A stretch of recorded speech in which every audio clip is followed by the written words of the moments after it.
Hi, everyone. Welcome to the very first episode of Why People Buy.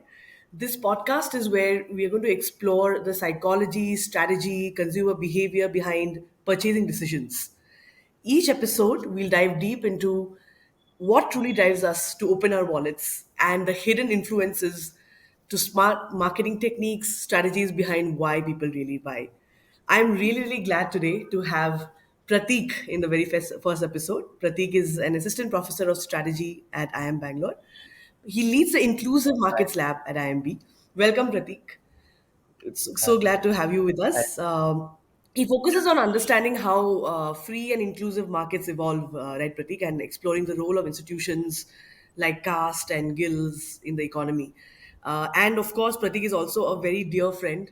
I have known him for a really long time, and every time I have met him, our conversations have always been so deep and insightful, and I've always walked away knowing a little bit more about what he has been researching and about life in general. So I'm so glad to have you talk to me today, and I'm really excited to have this conversation, Pratik. Well, as a professor in strategy, you also are a history buff, I understand, right? You've also tried to study how over the passage of time, how have critical milestones or critical events in history, how have they influenced strategy, right? So I think that's a very, very interesting domain.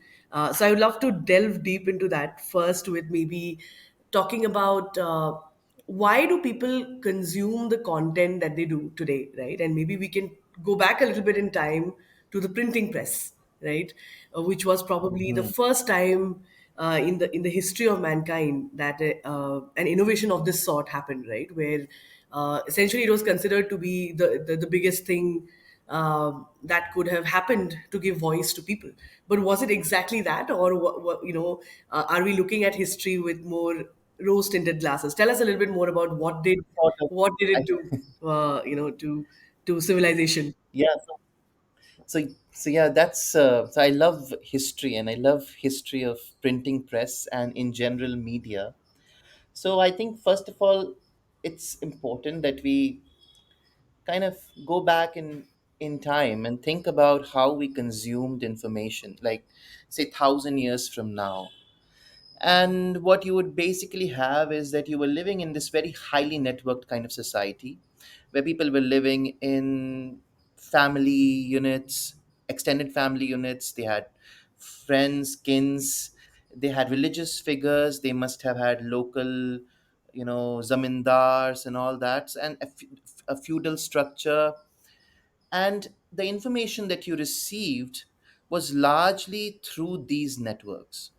So, because you have to keep in mind that there was no podcast, there were no books.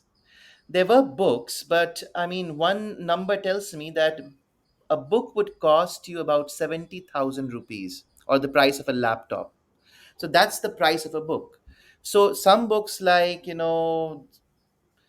Ramayana, which was oral in India, or but like say Bible in Europe or Quran in the Middle East, there was these were expensive things and everybody would not even have the ability to buy them, so they would listen about these things from other people, Right, and also it right? was only a certain class of people, right, who would have this knowledge, And who you would not know how to read yeah, them. Most of them didn't know how to read right. these books, so it was verbal, and the people would hear from each other. And so it was kind of like an echo chamber kind of a world where you had very limited sources of knowledge. Now, that is very important to keep in mind about what changed. So, the presence of something like the printing press, which came into the scene in around 1450 in Europe, really changed that because it reduced the price of a book, right? Now Europe was the and Germany was the first place where this happened, but it was not the first place per se. China also had a printing press, I mean about 4 or 5 centuries preceding it. And it was a fairly used printing press, but for various complex reasons which I would not delve into here, the Chinese printing press was successful to a degree but not disruptive. Everybody was not reading books printed in China. It was still expensive. One of the reasons that people claim is that the number of characters in the Chinese language was so many that printing was still expensive, because you had to have the typography was very hard. But the Roman script, because it only had 26 characters, printing in Roman script was not so difficult. And so Europe really did well when printing eventually came, and all sorts of books began to get printed. But the first book printed was the Bible, the Gutenberg Bible, and religious books were the predominant kind of books being printed. So people were reading Bible, and then there were new versions of Bible that started to come. There were other religious texts that started to be read. So religion was like the big thing. It's important to understand why. At that point of time, God was in the middle. It was the most important thing. You were on this planet, and then you were supposed to live this life so that you could go to heaven. That's what people were told, or hell. And that's what people took very seriously. So most people were interested in this kind of stuff. There were some people who were also interested in new things like witchcraft or astrology, or some in stories and literature. So large part of the consumption of content was largely of this kind. But then there were some people who were consuming other kind of stuff. Like, let's read. So, for example, they got interested in accounting. So Luca Pacioli, he wrote a book on arithmetic and accounting, and it helped in promoting entry bookkeeping. Now, this may not have, and he was also responsible for promoting the Arabic number system, Hindu Arabic number system. Now, but this is not like everybody doing it. It's a tiny fraction of merchants, traders who are using the printing press in this way. So, people who are using the printing press for writing about agriculture and the science of agriculture, or sharing about astrology, or writing about navigation, or merchant manuals, or travelogues. But while we may think in the hindsight that, wow, all this must be happening now, suddenly people would be reading all this kind of stuff. The interesting bit was that this was not really common in many countries. People were not at all reading this kind of stuff. What were the places where people were reading this kind of stuff? So this was what part of my an important part of my PhD thesis was, that this kind of stuff was being read in Netherlands and England, where people were more interested in the non-religious, secular, useful knowledge, as Joel Mokyr, an economic historian at Northwestern University, talks about. So people were more interested in useful knowledge over theoretical knowledge or religious knowledge, which was not as useful in a materialistic sense, right? But what is interesting to note here is that just because you provide for a medium through which this knowledge can be provided, it does not automatically mean that you are going to consume this information. There's another issue. It took about 20 to 30 years before the first contemporary superstars emerged in the literary scene or in the printing scene. So, for the first 30 years of the printing press, people were largely consuming ancient stuff like Aesop's fables and, um, ancient poetics, etc. While the first group of people like Desiderius Erasmus, now these were individuals who were contemporary, and it took about 3 decades or so for the first contemporary authors to emerge who were writing about various topics. So that's also important. So it was partly lack of interest in the for people, and partly the fact that there were not enough people. So if you think about today, we sometimes criticize that the social media does not have quality influencers. Maybe that's what it is, that it will take some time before people figure out, okay, this is how we should use the internet, this is how we should use Twitter or Instagram. And it's a two-way street. People do not realize how they can use this. So for example, a lot of times people use YouTube for a variety of uh, non-useful stuff, but there are some people who use it to learn all sorts of things, from electronics to swimming and guitar, right? So and this is a social learning. People slowly learn what value can be derived from these media, and then producers realize, okay, this is the kind of value we can create. But surprisingly, it's not as quick. It's not that the printing press was invented in 1450, and in 1455 you had producers of great information and knowledge and great consumers of it. It took a lot of time, and there were underlying factors like broader interest in these topics and themes that really played a role on who was producing and consuming this kind of content.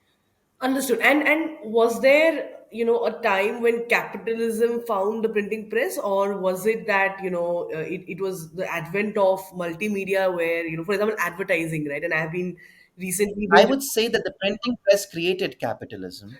That would be okay, a more appropriate thing to say, okay, because, and I'll explain to you how that yeah, works. So, you know, in Europe today, the motto of European Union is "La Viva," so to live.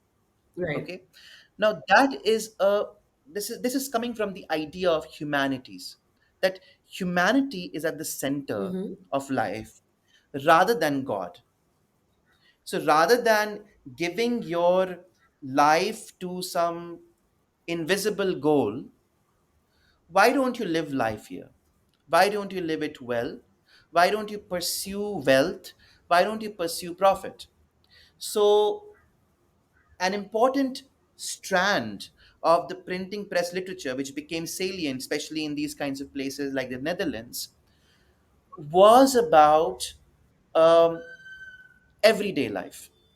So, for example, in the 16th century, there was a rise in paintings about fish markets of Netherlands. Now, and this is seen as a very salient shift in history of art. And you will say, what's so interesting about fish market?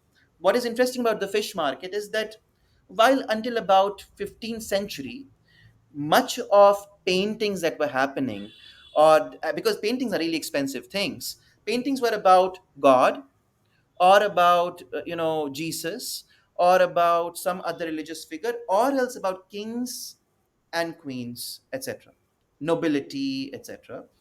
Now suddenly there were some artists who began to become interested in fish markets, and a woman in the market trying to chop vegetables or something like that. So this gave rise to this idea that consumption and everydayness of life is not so bad, and you can both be pious and seek and have an ambition in this world. And this kind of gave rise to consumerism. Now of course this was also tied to the idea that England and the Atlantic side of Europe was getting suddenly access to, you know spices and new kinds of crops from the Atlantic trade. So the trade through India was got a sea route, and then there was a trade to the Americas, which also got opened up, and new sorts of commodities started to emerge, and people got interested in consuming these kinds of commodities. So printing press and the Atlantic trade, these things kind of came together to create a consumerist culture, which is at the foundation of capitalism in the end. Because until 15th century, otherwise, people were profit was seen as a bad thing, as a sinful thing. So that attitude change was really important. And if you think about it, it's also true in India. 15 years ago, if you said you are an entrepreneur, people would have thought you are some unemployed person sitting who has nothing to do. And why aren't you having a government job? Right? And today things have remarkably changed. People today want to be entrepreneurs, and it's not just that young people want to be entrepreneurs. You know, elderly people are happy and proud that, oh, look, our son or daughter is doing entrepreneurship and trying to innovate. So the way we think about business has changed. So there was this study which showed that how Bollywood has changed its portrayal of businessmen over time. So in the Interesting. past, uh, businessmen were portrayed as these rich, corrupt, crony people, and over time their portrayal has improved to being these enterprising, innovative people. Which is, Right. So it's a think mirror about to how the society also perceives it, definitely. Yeah. Yeah, So this social perception is really important. yeah, In some societies, still, you know, doing business may not be seen as nicely yeah. as in others. And think about, Gujaratis who are much more willing to do business, and even failure in business is not seen as a bad thing. You try again, you try at the third time. But in some other communities, business may still seem alien, and a secure job would be still will be more valued, and this may not have anything to do with per capita income, right? I mean, um, but one is gets preferred over other. So the content we consume and the broader material conditions that we are in shapes the ideas that we have on what we value and what we don't value, which then in turn again shapes the kind of jobs we do, the kind of initiatives we do, the kind of innovation we do, etc. Very interesting. And then, so essentially, what I really take away a very interesting insight here is that printing press probably played a very important role in capitalism existing the way it is today, right? And then fast forward to the world of the internet, right? While printing press was deemed to really open up minds towards consumerism, there was still, this restriction that it was a one to many in a way, right? Essentially, there were a few publishers and there were a lot of consumers, right? But with internet coming in, to some extent, the internet was supposed to be the hero that would put the power back to the people, right? People could, especially social media, not just internet but social media was supposed to be that hero for the common man, right? We all had voices. We could all start not just consuming but also creating content, right? We could choose what we want to. At least that was the perception given, right? You could choose what you want to consume and who you want to be, right? But is that really the case? Like, how has the internet evolved and how has social media evolved, and how do you see that shape? Because I think we talked about the feedback mechanism happening, right? And I think the feedback mechanism is crazy fast today, right? You can see the way algorithms move on the basis of trends that happen. I mean, it's real time happening in front of you, right? So how has the world changed with respect to how people consume so content today, and what are the similarities versus, let's say, the printing press days? so from a historical sense, it's important to keep in mind that internet is just about 40 years old, right? Right. And in a historical timeline, it is nothing, and I'll tell you why. So while today we are saying printing press is fantastic, one of the first effects of the printing press was the rise of Protestantism. And as a consequence of Protestantism, there was a long running war that began in Europe between Catholics and Protestants, and Europe was kind of embroiled in bad warfare, right? Now we and that lasted for about hundreds of years, right? And the true industrial revolution only started in 1750, which is 250 years later. Okay. So while I'm not saying that the benefits of the internet is going to come in a time span of about 250 years from now, but what I'm certainly saying is that there is going to be a lot of ups and downs. And it's not necessary, I mean, at least from a historical perspective, I see no reason to believe that the impact of internet is going to be linearly positive in a short span of time. I am very optimistic that in a long span of time, internet is going to empower more people, just as having access to cheap books would to any person. But in a short span of time, it could also give rise to volatility. And and we are learning this in a hard way, especially when we talk about social media and how it is getting used. The premise of social media is that it's supposed to inform people, and it is informative. If you think about Twitter, it's very informative, and I can get all sorts of information on Twitter. But at the same time, just like the 1500s, Twitter is also this place for hate speech. It's also this place for fake information. And it's just that when you open the floodgates of information, you can't control good information from bad information. And then what becomes more important? The valuable information, which is useful knowledge about science and all this, or fighting between religious groups based on whose God is better? That's, it's hard to predict. So while internet would certainly be beneficial in a long run and beneficial for people who want to make it beneficial for themselves, the macro effects in the short run may or may not be positive. It's the same thing that we will see that, okay, so think about fintech. So we will come across, so new technologies will come in, and then we will look back and say, okay, this worked and this did not work at all. This was supposed to bring a revolution, but it actually did something else. This might happen, but the social learning process, what it is going to do in functional societies, that's going to say, okay, this did not work, let's remove the system, let's introduce something better. But this will only happen in functional societies where there's enough entry and exit possible. But in dysfunctional societies, internet can just become a way to do surveillance, right? So it's just a tool for surveillance for people and nothing more than that. And we are in a 1984 world, aided and sponsored by the internet. So I think, while there are good reasons to be optimistic about the internet and the impact of digital technology, it's also, it's useful to kind of have a little bit of caution and say that in 50 years or 100 years time is still nothing for technology and its impact sometimes, and it takes time before we can fully understand. So an example of this is just roads and cars. Like today, for much of my time, I mean, that I've been alive here, cars were supposed to be a good thing. Cars, roads, development, like, have more cars. The more cars you have, the better.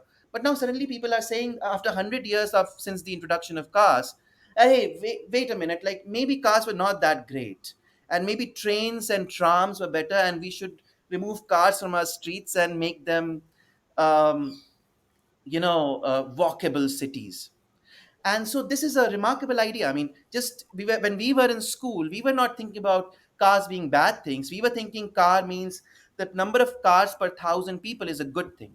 More you have, the better. But suddenly the thought has changed. And that's a good example of social learning, that it takes time before we can actually start to look back and say, hey, was is car really that good? Could our lives be better without a car? How can we make use of cars in the best way possible, rather than this particular approach that everybody has a car and everybody uses one car and then parks it in the city and occupies space which could be used for other ways? So just going to that point, why does it take time? It takes time because it's only slowly that we learn about the positives and the negatives of any technology. So while a negative may affect someone, so for example, I used to remember when I was in Delhi that the hawkers were not happy with the highways. So they used to complain that, we have been replaced. We don't have any space to sell our products. But we were not affected by it. So we were like, yeah, come on, like maybe it will be good for you. But over time, maybe, in some of these situations, what happens is that people realize that no, actually, it was not also good for me. Maybe I would have liked a walkable city where I could go out and have some chai and Maggie with a hawker, which has been now removed. Right. So those externalities are only learned slowly. Yeah, yeah, yeah. That's true because And we as we we learn, we are looking at it at a very we are in a microcosm of time in a way, right? I mean, we're just looking at a 10-15 year period and we think that's the impact is so big, but maybe in the long run we don't know how things would be. I've been binge watching Mad Men, for example, and it's set in the 1960s. And it's very interesting to see how things at that point of period of time, which were considered to be very, very cool, today are even looked down upon, cigarettes were right? considered to be a good thing. Sorry? Huh? Even cigarettes were considered to be a Exactly, exactly. cool And they used thing. to advertise it. Remove The biggest revenue would be tobacco companies, right? And yeah. look at how things have panned out today. That was the pre sort of research cancer research era, right? When it wasn't as well known that cigarettes cause cancer. So that's a great point. I think so essentially the thing is that we cannot make judgments with a period of 10 to 15 years that we've been looking at internet truly unfold itself. We have to see what is the long term, and we don't know how it'll evolve. It's a I'll machine in a way. qualify that. I would say that it's possible to. So we should not treat technology as, you know, something that's happening and we just have to ride the wave of it, something like that. I think the better way to approach this is that we are actors shaping this technology. Right. And while we cannot predict how it will pan out, we need to have a degree of, feedback mechanism to listen to, okay, what could be the potential places where it's actually not having the intended effects that we think it would have. And if we, and the ability to constantly and quickly adapt to feedback. I think that's probably a more proactive way to think about this, about how we should engage with technology. I think the only challenge, for example, I'm putting a marketeer's hat here, right? Is that when you Mhm. look at feedback, of course, maybe 20 years back, uh, even getting the ability to get real time feedback was difficult, right? For example, if you are putting out an ad, in the television, right? The number of metrics you had to measure how successful it was were limited. But today, in the world of performance marketing, in the world of social media, feedback is not difficult to get, like real time feedback. But how do you figure out what is a local maxima or minima versus what is a global maxima or minima is So often a I, difficult question for, let's say, for a marketer. I've been thinking about it a bit, and I teach about this in my course as well. So one thing that I've figured out is that, which seems to be very important, is that look, we often go after the mean, right? The mean, Right. or else what is the standard deviation? But especially for understanding externalities and the negative impact of things, we have to be very interested in outliers. And the good thing is with the internet that we have this approach right now that outliers, so even when we do regressions, etc., usually the outliers are replaced, that hey, that's an outlier, let's remove it. But maybe we need to start thinking about outliers differently, and we have to think a little bit like, why is this outlier out there? And especially negative outliers, that, and then positive outliers too. But I think this is going to become more important over time, that because we have so much of data, we don't have to just focus on the mean and then five archetypes of different customers and this and that. Maybe we should start to think about the the very extreme kind of situations, not because they are going to tell us anything about how we sell our product, but it will tell us about what are the potential negativities that this product may have. Because, for example, think about the experiences that employees of these big companies are sharing these days about this toxic work culture. Now, one approach is to say, well, we have 1 lakh employees, and of course in 1 lakh employees we will have, you know 5% employees who are not going to be happy. But instead of saying things like that, we could just flip the script and say it differently, that why is this one extreme case Happening. happening, and why did it happen? What was the system in place that made it not work? And if we delve on that, we are also going to then improve our systems on an average, that what did not work for this woman, and if it's not working for her, maybe it will not work for someone else, let's improve it. So those extremities can become an opportunity to improve the system. And that's what something I kind of have been emphasizing and been thinking a lot about. Very, very exciting and interesting thought. And, again, going back to the fact that, and we spoke about information and, the fact that there's good information, there's bad information that exists, in the internet. Of course, a lot of it happens sporadically, but not all of it happens sporadically, right? So there's always nudges and there are always feeders that happen, especially in social media and the internet, that results in what we call as virality. Let's say, for example, viral marketing is a big thing today for marketers. But how do you make something viral? Or, if you take a longer term view to it, what kind of nudges do you bring in that shapes, let's say, the psyche of people, right?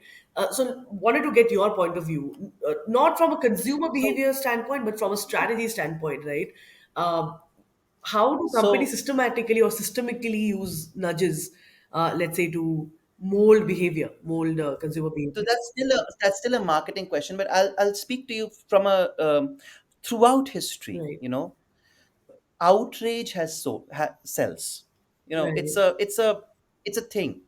So you think about the French Revolution. So the French Revolution turned into this murderous affair where people's heads started to roll, because while initially it was started off in this idea of giving power to the people, it ended up being about like outrage, and newspapers popped up which were just selling on outrage and instigating people to behead this one, this person, that person, this person is corrupt, that person is corrupt. And that phenomena seems to have just been as relevant in the world of internet. So um, so there was this study, I think, in Science, which showed that the likelihood of virality of a negative, outrageous comment is much more than a positive, non-outrageous comment. So if you're a balanced person on the internet, you are less likely to go viral than this outrageous, controversial person, because you're going to pop interest sooner. And you can easily see that, right? It's an attention economy. In attention, whatever is very sharp is going to get your attention quickly. So I mean, this happened to me just 2 3 days ago when I posted on a news, first in a very like snappy way. It was like a very visceral reaction to it. Like sure, that if this is the case, that why doesn't this person do like that? Like it was not a very academic way to say something, and it got like 600 likes. Then I thought, okay, so I'm an academic, I should not just say rhetorical comments. So let me say this in a more balanced manner. So I put a more balanced statement after, and that got like much 5 times less likes than the outrageous one. Now, while because I am an academic, I don't have to s- get posts to become viral, and that's not in my incentive structure. I'm not gonna go the path of outrageous posting, even though I can observe that my an outrageous post gets more engagement. But if you are an influencer, if you're a marketer who needs that, who counts your success on the number of engagements you have had, you're going to learn this and say, hey, look, it seems like outrage sells. And what we see today on the internet is exactly that people are being outrageous about everything. Like, even, for example, nuanced research papers would then be turned into like the one line bite information with the most outrageous aspect about it to be portrayed and singled out. And then what happens is that once that message is out, the actual content is lost, and it's just that small content which then takes a life of its own, and people start to debate and discuss about that particular thing, and it kind of takes its own thing.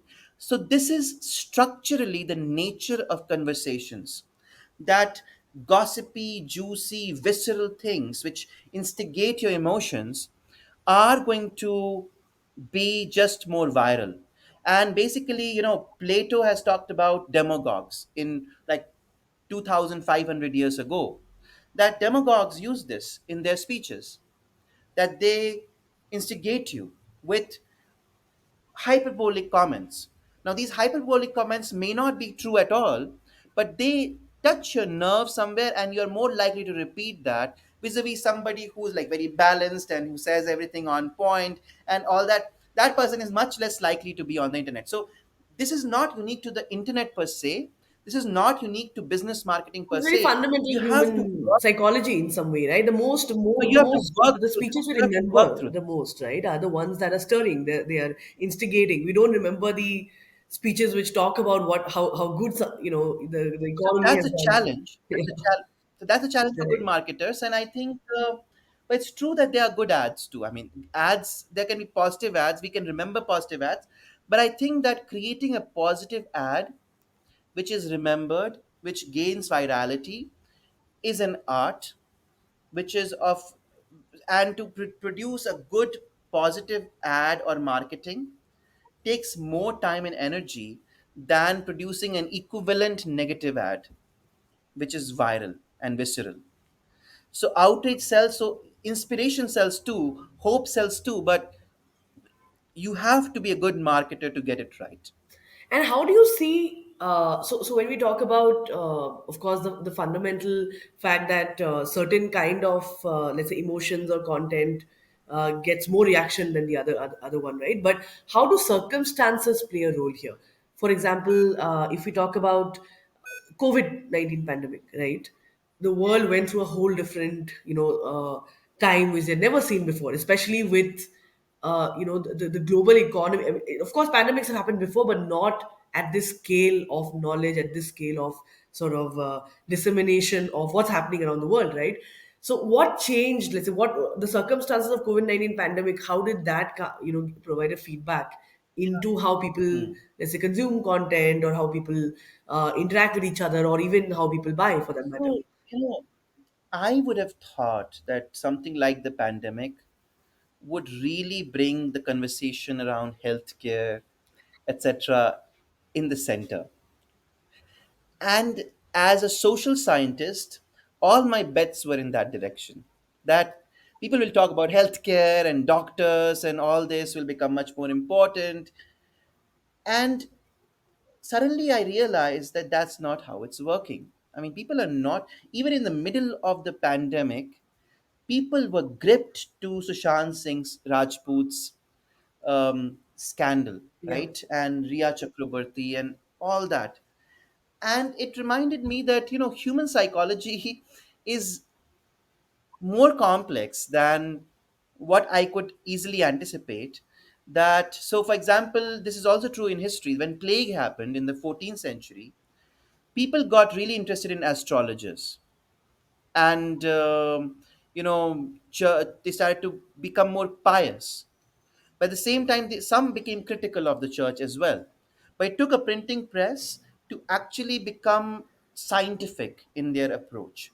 So, how we cope with a certain circumstance, ironically, is, and even in something as obvious as the pandemic, is not as linear as I would expect. And even in a group of people in a household, different people approached the pandemic and what they were consuming in this time very differently. So I kind of, so any theories that I used to have, COVID-19 kind of removed them, and I started to realize the power of narratives more so than I did before. I started to realize that, it's not just about the fact that the newspapers are not talking about healthcare, that's why we don't have good healthcare.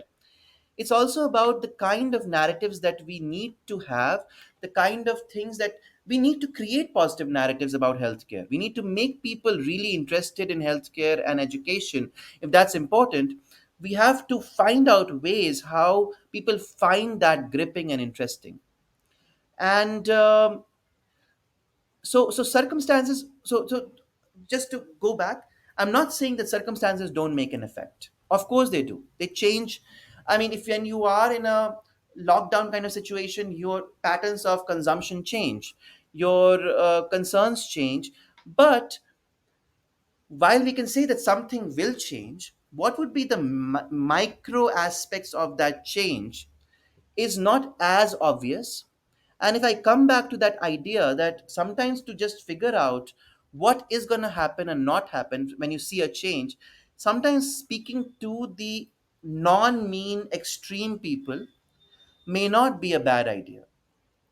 So, for example, now, one of the things that I religiously do, having learned from the pandemic, is that I go and watch and read comments of Times of India articles, the comment section, and the you know the troll accounts in the on Twitter. Now, the reason why I do that is that while they're fringe, these are ideas in somebody's mind somewhere, Yeah. and I think of them as banks of ideas that can emerge. So they have certainly emerged out of an event. Maybe they can become salient. So while I'm not saying that just because I'm reading a fringe idea, it is going to become important. But I do believe that it becomes important that you have knowledge of those fringe ideas, so that they are in your, in your view, in your rear view mirror, that okay, these are all the different ideas that That are coming exist. up. Yeah. These are very distinct right Yeah. now. I need to be aware of them, so that if they suddenly become salient, I have a plan or a strategy to react. Absolutely. In fact, I think especially with social media today, what happens is if you have a POV, right? You have an opinion.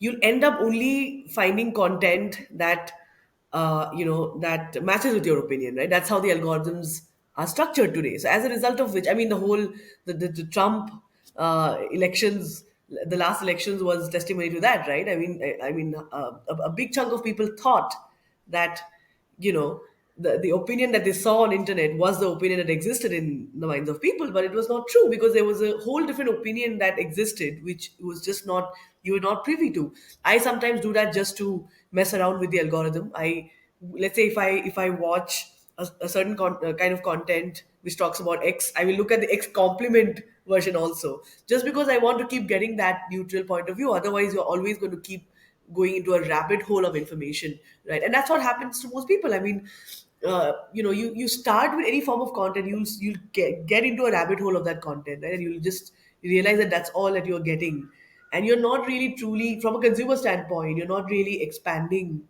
your base, right? From a marketer's So point of while view, this is also some, that's interesting actually to see like how do you. But sorry, so you say while something. this is something you and I would be doing, Yeah, because we are also having kind of the time to kind of, and curiosity to yeah, know what they are saying and what they are saying, like we are just kind of in that yeah, sense geared to think like that. Most people do not, right, and they have they so this so, and that's the irony of, like, given of the internet era, despite everything, right. that even though we have all this access to the world Hmm. information, and we could do anything, we can literally learn quantum physics right now by just going on YouTube, and now even using chat gpt, but we are still in our filter bubbles. We're still watching Yeah, cat videos, yeah, we're still watching strange reels, yeah, yeah. and that's human nature, that technology is there to assist, but we are driven by our inclinations, and those inclinations shape the way we do things. So even if there's a COVID-19 pandemic, if I am someone who's strongly inclined to believe and see things in a certain way, I'm going to go ahead and continue seeing the world that way, Yeah. while making facts and reality conform to us Right. and the way we see. Right, right, right. So Also, I think yeah, so I think there is also a very, I think, primal explanation to this, right? I mean, what you were saying that you could have learned quantum physics, but a person is still sitting and watching videos that just give them a dopamine hit. And sometimes you're just looking at it, you're like, why am I, rewatching this reel, right? It's yeah. it's just not adding any value, but you're still just addicted to it. I think uh, that itself, and that's why you sometimes think, as a marketer also, I sometimes think, why did this go viral? I mean, what is in this video? Why did this go viral? But it is what it is. Now, of course, you have to figure out what are the ethics around it, right? How much are you ready to manipulate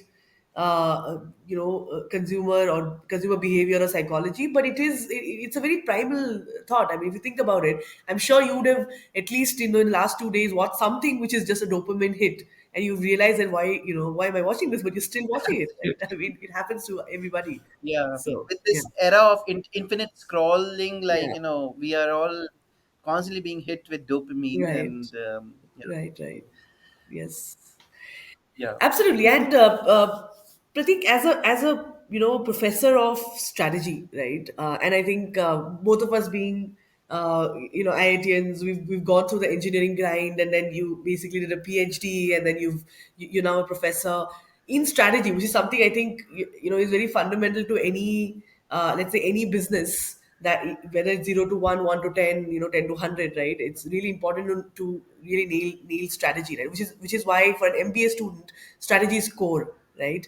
So as a professor, what do you think are those important tenets right? That should be there in the strategy class. Like, how do you structure your class, and what do you ensure that your students go back home with, not just from their classroom on that day, but for the rest of their lives, because they are going to become the future CEOs and the CXOs and the entrepreneurs, right? So, would love to hear from you on that. So so I'm not a very framework kind of a person who loves frameworks and etc. So essentially, even that's how I try to understand the world. That I want to see, okay, what are the basic drivers?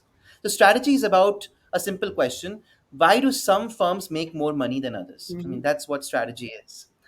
And broadly speaking, there are two things that shape how much money people make. One is what is the industry you are in. The industry itself, if it's very crowded, you are not going to make a lot of money.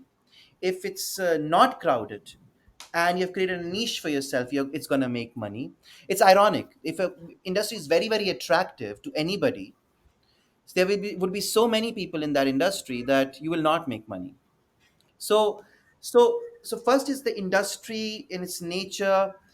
Something as simple as the fact that no matter how much money you want to aim to make, if you're just a component supplier to a giant corporation like Apple or Samsung, there's only a limited amount of money that you're going to make, especially if in case your product is non IP and there is no substitute, and there are many substitutes to it. So first of all, these are the broader industry things that shape how much money you make, and you have to be aware of, this is the ceiling that I have, this is the floor that I have for my business, and then make conscious decisions about, should you stay in this industry, should you move in a little different direction, etc. The second thing is capabilities that firms have themselves.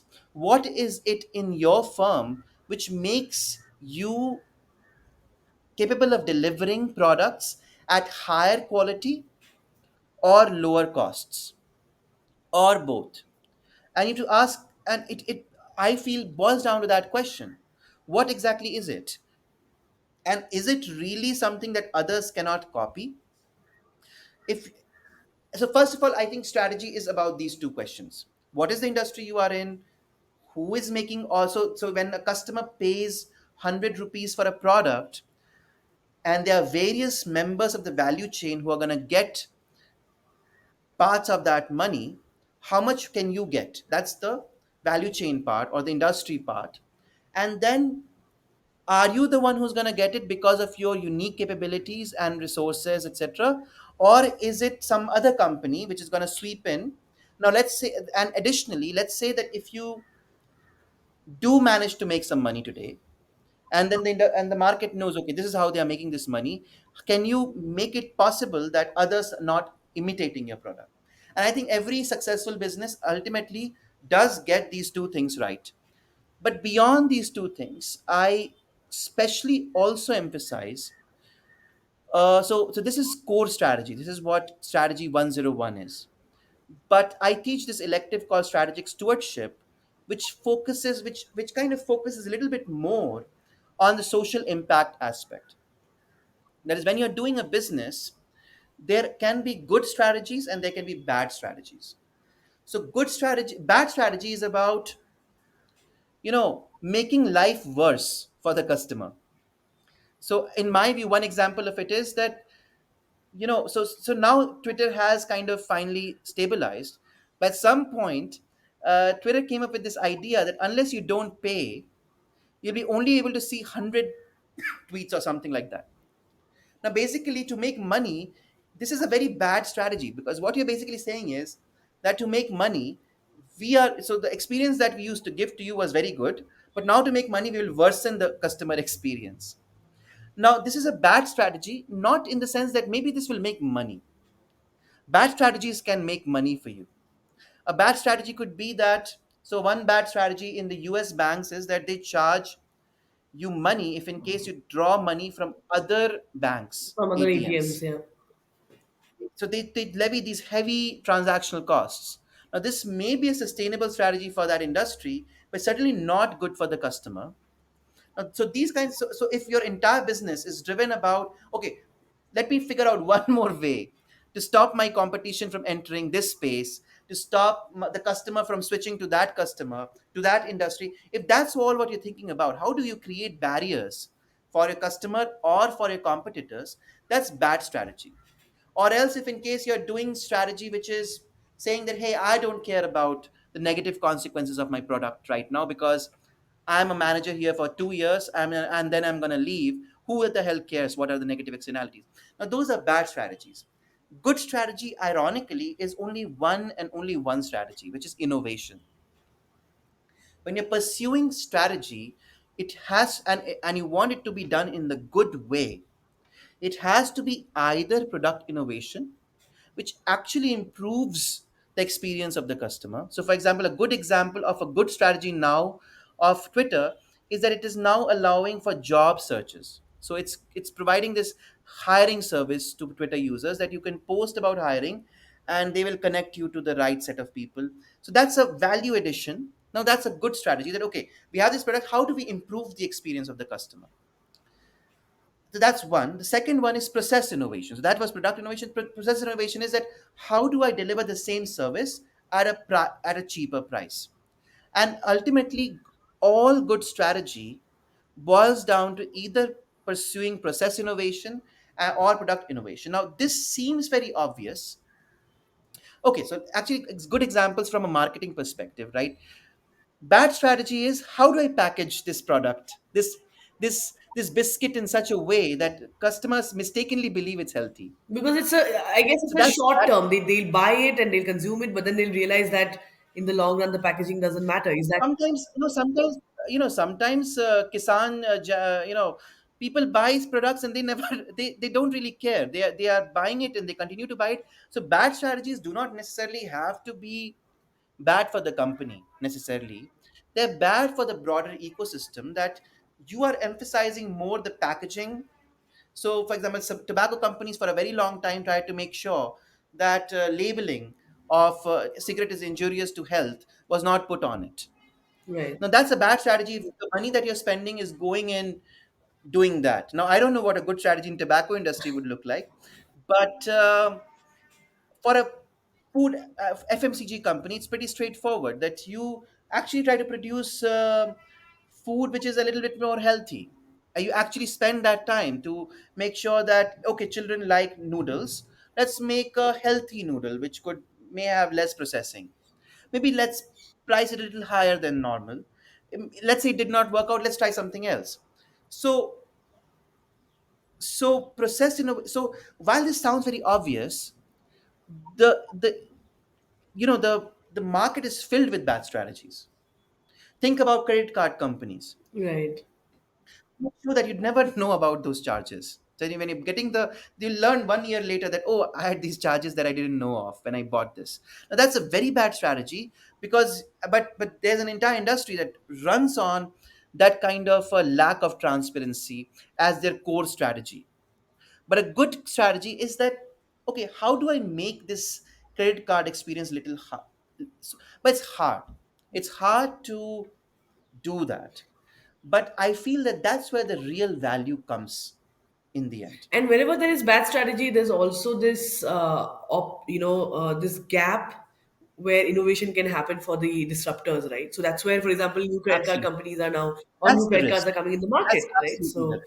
yeah, so it's not just from an That's ethics exactly the risk. standpoint; it's also from the long-term business sustainability standpoint that it's important to have So good strategy over it time. is certainly true. Yeah. Yeah, Firms that are ignoring using these short-term methods, yeah, they make money for long periods of time, and they may even wear off disruption, yeah, but they are the first candidates for disruption if it ever happens. yeah, Because so for example, now D2C, direct to customer brands yeah, of food, they are getting good inroads because they're trying to target a segment which is actually, so while think about this whole the whole truth, this packaging brand, the yeah, food brand, yeah, right? So now this may seem like a very small company, but actually if you think about it, it's getting high net worth people to buy its yeah, product. yeah, And while it may seem like a tiny little company right yeah. now, it's possible that it becomes big in the future. Yeah, and it's going against So the giants, I think, which itself, nobody would have expected that you can go after FMCG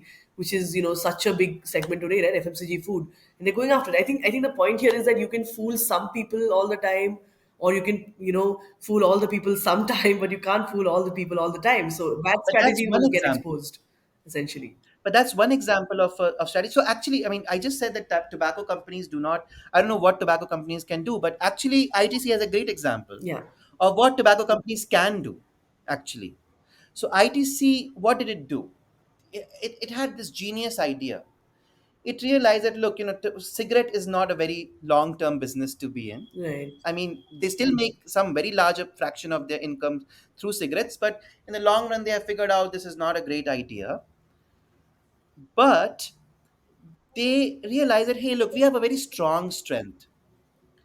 Our cigarette reaches every panwala in every nook and corner of India. Yeah, What if we turn these networks to create and sell products like chips and shampoo and cakes, which other companies which are currently dominant will not be able to because they don't reach the panwala, right?